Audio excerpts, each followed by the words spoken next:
Welcome to Davos again, dear President Zelenskyy.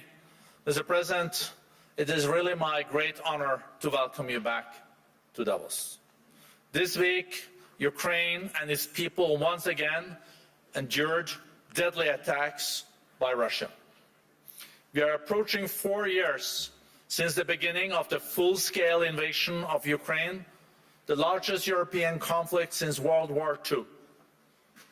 Mr. President, you have led your country through one of the most consequential periods in modern European history. Under extraordinary circumstances, Ukraine continues to defend its sovereignty, its democracy, and its people, while engaging the international community on questions that extend far beyond its borders. The future of security in Europe, the resilience of democratic societies, the state of the rules-based international order, and the cost of inaction in the face of aggression. In recent months, the United States has taken a central role in advancing diplomatic efforts aimed at ending the war, working closely with Kiev and European partners. These efforts have resulted in a comprehensive 20-point peace plan aimed at laying the foundation for a just and lasting peace. And I know that President Zelenskyy just met with President Trump, and I hope that was a very, very good meeting. These efforts, as I mentioned, reflect the sustained push grounded in shared values and strategic cooperation to reach a negotiated resolution that respects Ukraine's territorial integrity and long-term security. It's in this spirit of cooperation and with the urgency for peace that we welcome today a leader whose courage and commitment continue to shape the world, continues to shape the path forward. I think you see, Mr. President, that we're all ready for your speech and that you also chose to come here in Davos during a very difficult time for you and your people. Welcome, Mr. President.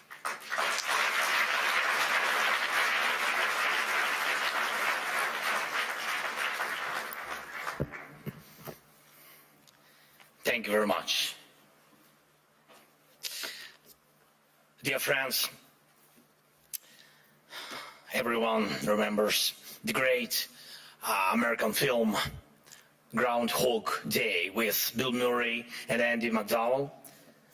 Yes, but no one would want to live like that, repeating the same thing for weeks, months, and of course for years. And yet, that's exactly how we live now. And it's our life. And every forum like this one proves it. Just last year, here in Davos, I ended my speech with the words, "Europe needs to know how to defend itself." A year has passed, and nothing has changed. We are still in a situation where I must say the same words, but why? The answer is not just about the threats that exist or may appear. Each year brings something new for Europe and for the world. Everyone turned attention to Greenland. And it's clear most leaders simply are not sure what to do about it. And it seems like everyone is just waiting for America to cool down on this topic, hoping it will pass away. But what if will not? What then? There was so much talk about the protests in Iran, but they drowned in blood. The world has not helped enough the Iranian people, and it's true. It has stood aside. In Europe, there was Christmas and New Year celebrations, the seasonal holidays. By the time politicians came back to work and started forming a position, the Ayatollah has already killed thousands. And what will Iran become after this bloodshed? If the regime survives, it sends a clear signal to every bully: kill enough people and you stay in power. Who in Europe needs that message to become a reality? And yet Europe hasn't even tried to build its own response. Let's look at the Western Hemisphere. President Trump led an operation in Venezuela and Maduro was arrested, and there were different opinions about it, but the fact remains: Maduro is on trial in New York. Sorry, but Putin is not on trial. And this is the fourth year of the biggest war in Europe since World War II. And the man who started it is not only free, he is still fighting for his frozen money in Europe. And you know what? He is having some success, it's true. It's Putin who's trying to decide how the frozen Russian assets should be used, not those who have the power to punish him for this war. Thankfully, the EU decided to freeze Russian assets indefinitely, and I'm grateful for that. Thanks Ursula, thanks Antonio, and all the leaders who helped. But when the time came to use those assets to defend against Russian aggression, the decision was blocked. Putin managed this, yes, managed to stop Europe, unfortunately. Next point. Because of the America's position, people are now avoiding the topic of the International Criminal Court. And that's understandable. It's American historical position.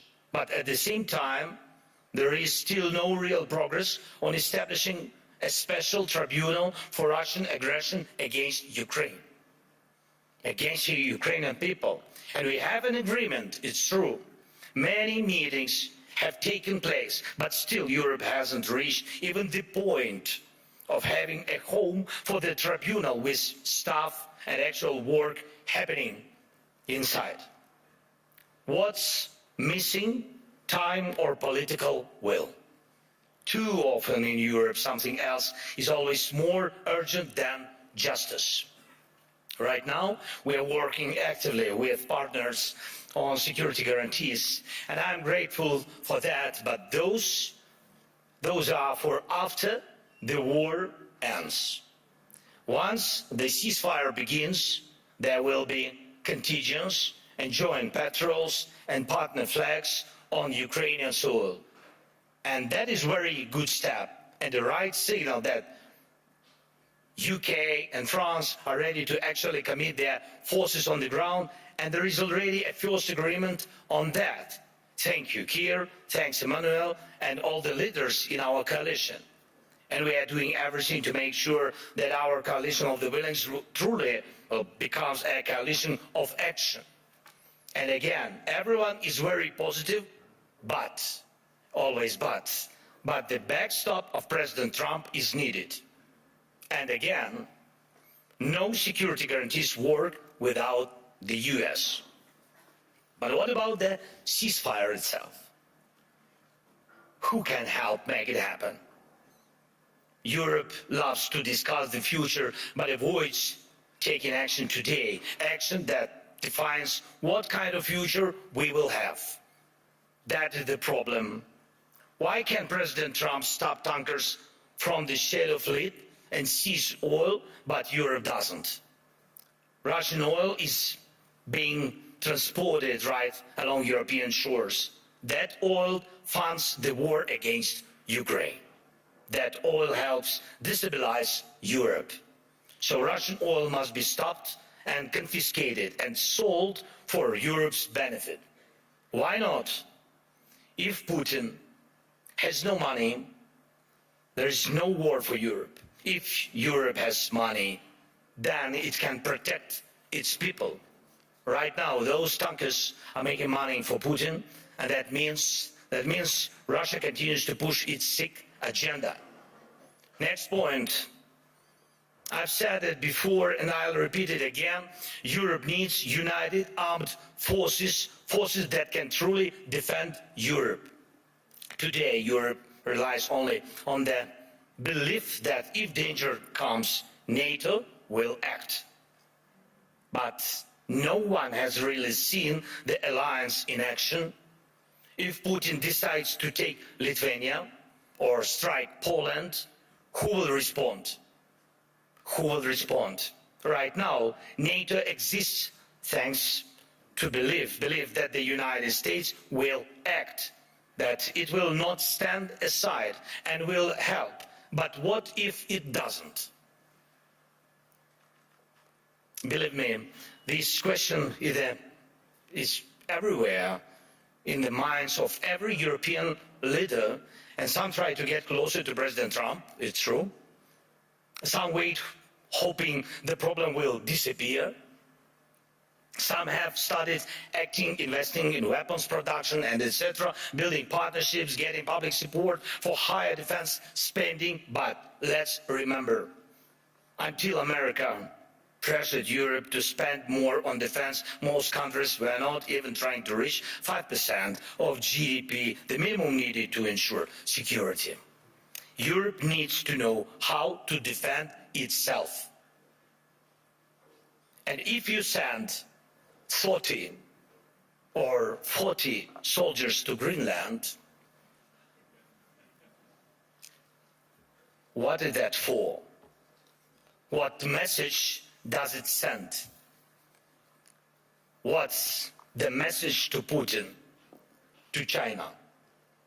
And even more importantly, what message does it send to Denmark?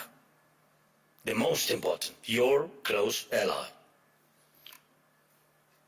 You either declare that European bases will protect the region from Russia and China and establish those bases, or you risk not being taken seriously because 30 or 40 soldiers will not protect anything. And we know what to do. If Russian warships are sailing freely around Greenland, Ukraine can help. We have the expertise and weapons to ensure not one of those ships remains. They can sink near Greenland, just as they do near Crimea. No problem, we have the tools and we have people. For us, the sea is not the first line of defense, so we can take actions, and we know how to fight there if we were asked and if Ukraine were in NATO. But we are not. We will solve this problem with the Russian ships. As for Iran, everyone is waiting to see what America will do. And the world offers nothing, Europe offers nothing, and doesn't not want to enter this issue as the supporter of the Iranian people and the democracy they need. But when you refuse to help the people fighting for freedom, the consequences return, and they are always negative. Belarus in 2020 is the example. No one helped their people, and now Russian Oreshnik missiles are deployed in Belarus within range of most European capitals. That would not have happened if the Belarusian people had won in 2020. And we have told our European partners multiple times, act now. Act now against those missiles in Belarus. Missiles are never just decoration. But Europe still remains in Greenland mode. Maybe someday someone will do something. The issue of Russian oil is the same. It's good that many sanctions exist. Russian oil is getting cheaper, but the flow has not stopped. And Russian companies that fund Putin's war machine are still working. And that will not change. That will not change without more sanctions. And we are grateful for all the pressure put on the aggressor. But let's be honest. Europe must do more so its sanctions block enemies as effectively as American sanctions. Why is that important? Because if Europe is not seen as a global force, if its actions don't scare bad actors, then Europe will always be reacting, catching up with new dangers and attacks. We all see that the forces trying to destroy Europe do not face a single day. They operate freely, even operate inside Europe. Every victor who lives off European money while trying to sell out European interests deserves a smack upside the head. And if he feels comfortable in Moscow, it doesn't mean we should let European capitals become little Moscows. We must remember what separates Russia from all of us. The most fundamental line of conflict between Russia and Ukraine and all of Europe is this: Russia fights to devalue people, to make sure that when dictators want to destroy someone, they can. But they must lose power, not gain it. For example, Russian missiles are produced only because there are ways to bypass sanctions. It's true. Everyone sees how Russia tries to freeze Ukrainians. Now, our people, Ukrainians to death at minus 20 degrees Celsius. But Russia couldn't build any ballistic or cruise missiles without critical components from other countries, and it's not just China. Too often people hide behind the excuse that China helps Russia. Yes, it does. But not only China. Russia gets components from companies in Europe, the United States, and Taiwan. Right now, many are investing in stability around Taiwan to avoid war. But can Taiwanese companies stop contributing electronics to Russia's war? Europe says almost nothing. America says nothing. And Putin makes missiles. And I think every country, of course, and every company that helps Ukraine repair its energy system, this is crucial. Thank you to all who support the Pearl program, helping us buy Patriot missiles. But wouldn't it be cheaper and easier to just cut Russia off from the components it needs for missiles production? Or even destroy the factories making them? Last year, most of the time was spent talking about long-range weapons for Ukraine. And everybody said that the solution was within range. Now, no one is even talking about it. But Russian missiles and Shaheeds are still here. And we still have the coordinates of the factories where they are made. Today, they target Ukraine. Tomorrow, it could be any NATO country. And here in Europe, we are advised not to mention tomahawks. Not to mention tomahawks to the Americans, not to spoil the mood. And we are told not to bring up Taurus missiles. When the subject is Turkey, diplomats say don't offend Greece. When it's Greece, they say be careful with Turkey. In Europe, there are endless internal arguments and things left unsaid that stop Europe from uniting and speaking honestly enough to find real solutions. And too often, Europeans turn against each other, leaders, parties, movements, and communities, instead of standing together to stop Russia, which brings the same destruction to everyone. Instead of becoming a truly global power, Europe remains a beautiful but fragmented kaleidoscope of small and middle powers. Instead of taking the lead in defending freedom worldwide, especially when America's focus shifts elsewhere, Europe looks lost, trying to convince the US president to change. But he will not change. President Trump loves who he is, and he says he loves Europe, but he will not listen to this kind of Europe. One of the biggest problems in today's Europe, though it's not often talked about, is the mindset. Some European leaders are from Europe, but not always for Europe. And Europe still feels more like a geography, history, a tradition, not a real political force, not a great power. Some Europeans are really strong, it's true. But many say we must stand strong, and they always want someone else to tell them how long they need to stand strong, preferably until the next election. But that's not how great power works, to my mind.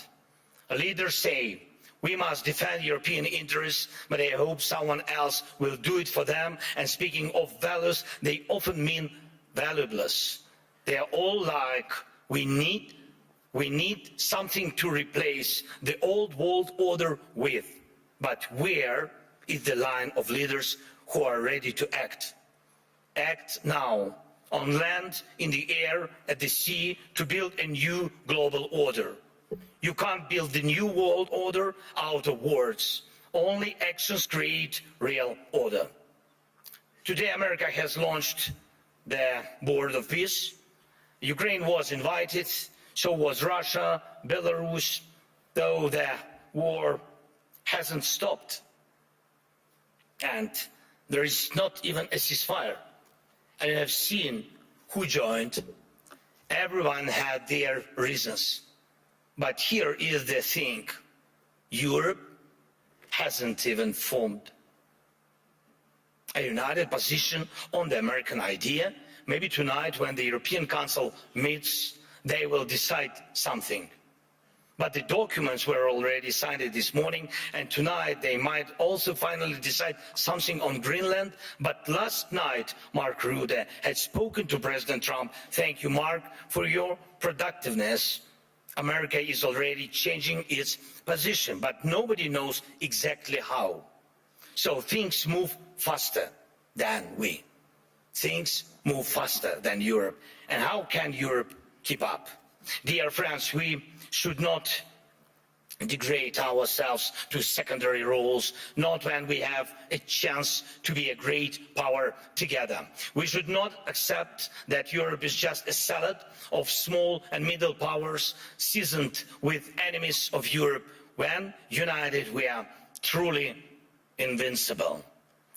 And Europe can and must be a global force, not one that reacts late, but one that defines the future. That would help everyone from the Middle East to every other region in the world. That would help Europe itself, because the challenges we face now are challenges to the European way of life, where people matter, where nations matter. Europe can help build a better world. Europe must build a better world, and a world without war, of course. But for that, Europe needs strength. For that, we must act together and act in time. And most of all, we must have the courage to act. And we are actively working to reach solutions, real solutions. Today, we met with President Trump, and our teams are working almost every day. It's not simple. The documents aimed at ending this war are nearly ready, and that really matters. Ukraine is working with full honesty and determination, and that brings results. And Russia must become ready too, to finish this war, to stop this aggression, Russian war against us. So the pressure must be strong enough, and the support for Ukraine must grow even stronger. Our previous meetings with President of the United States brought us air defense missiles, and thanks Europeans, they helped also. And today we also spoke about the protecting the skies, which means protecting lives, of course. And I hope America will continue to stand with us. And Europe must be strong. and Ukraine is ready to help with anything needed to guarantee peace and prevent destruction. We are ready to help others become stronger than they are now. We are ready to be part of a Europe that truly matters, a Europe of real power, great power. Today we need that power to protect our own independence, but you need Ukraine's independence too, because tomorrow you may have to defend your way of life. And when Ukraine is with you, no one will wipe their feet on you, and you will always have a way to act, and act in time. This is very important. Act in time. Dear friends, today is one of the last days of Davos, though definitely not the last Davos, of course. And everyone agrees on that. Many people believe that somehow things will work out on their own. But we cannot rely on somehow. For real security, faith is not enough. Faith in a partner, in a lucky turn of events. No intellectual discussions are capable of stopping wars. We need action. World order comes from action, and we just need the courage to act. Without action now, there is no tomorrow. Let's end this Groundhog Day. And yes, it's possible. Thank you. Slava Ukraini.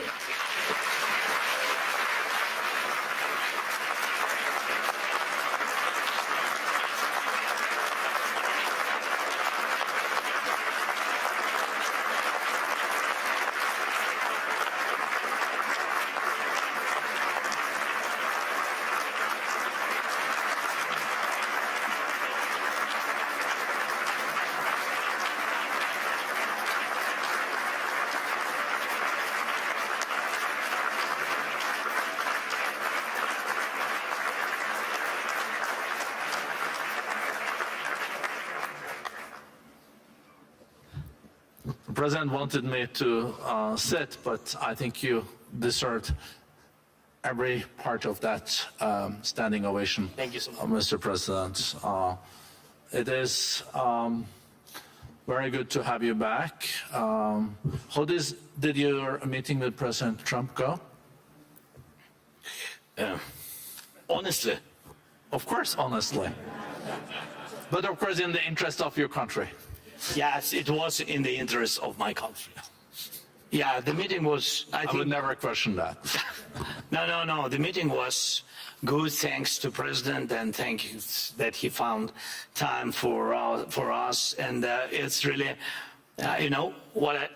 today I saw like my team, and they spoke with American team. And before my meeting with President Trump, my team spent a lot of time with Americans. And even I wanted to ask President Trump to give them American passports, because I think that they, really spend a lot of time. But be honest, I think that the meeting is very important. We need in our boat, I hope this is the boat, this is ship to peace, and we need very much to have the United States.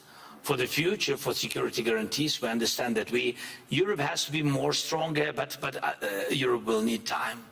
And today America is very strong, and I think that our teams worked well and come, like I think this like last mile, which is very difficult, which during any dialogue with any president, I have to defend the interests of my country. That's why the dialogue is, maybe it's not simple, but today it was positive. Okay. That's enough. I think that's a good answer. Thank you. We know that Jared Kushner and also Special Representative Steve Witkoff is traveling this afternoon to Moscow. I think that I think now it all is also about when Russia is ready to stop the war. And it's hard to really understand what is in the head of Mr. Putin too. But what do you think are the current calculations in Moscow? First of all, yes, American team will go to Moscow today. Yes, they waited for our meeting with President Trump, and now they will go, and my team will meet American team, and I think that it will be the first trilateral meeting in Emirates. It will be tomorrow and the day after tomorrow. Yes, it will be 2 days meetings in Emirates. I hope that Emirates know about it. Yes, sometimes we have such surprises from American side. Yeah, but in any way they will go there, and I think this is good. If on the technical level we'll begin this trilateral meeting, I hope that we will find some. I don't know. Russians have to be ready for compromises, because everybody have to be ready, not only Ukraine, and this is important for us. So we will see what result will be, but that Russians will meet, that our guys meet today with Americans. Then Americans will meet with Russians tomorrow, 2 days at night. I don't know when, I don't know. Maybe Putin is sleeping. You said that nobody knows what is in his head. Yes, but They might have to wait a little bit for the meeting. I don't know. But tomorrow and the day after tomorrow we will have trilateral. Our guys will have trilateral meetings. It's better than not to have any kind of dialogue. So we are under attack. People live without electricity, and we are in a difficult situation. But Russians also in a difficult situation. We are answering on their attacks, and God bless. The war will stop. I hope so.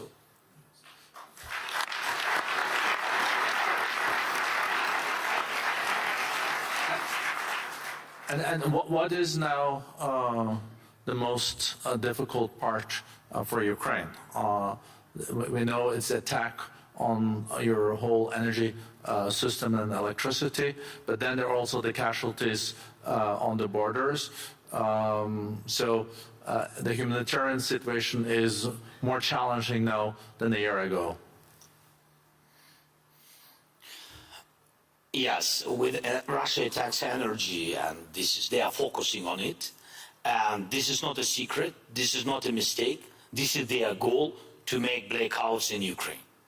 And they attack mostly civilians. They don't use a lot of missiles, these expensive missiles. What about I spoke before? They don't use it on the front. They use it against civilians, infrastructure, critical infrastructure. It's about everything, and hospitals, kindergartens, schools. But mostly it's about all about that technical things which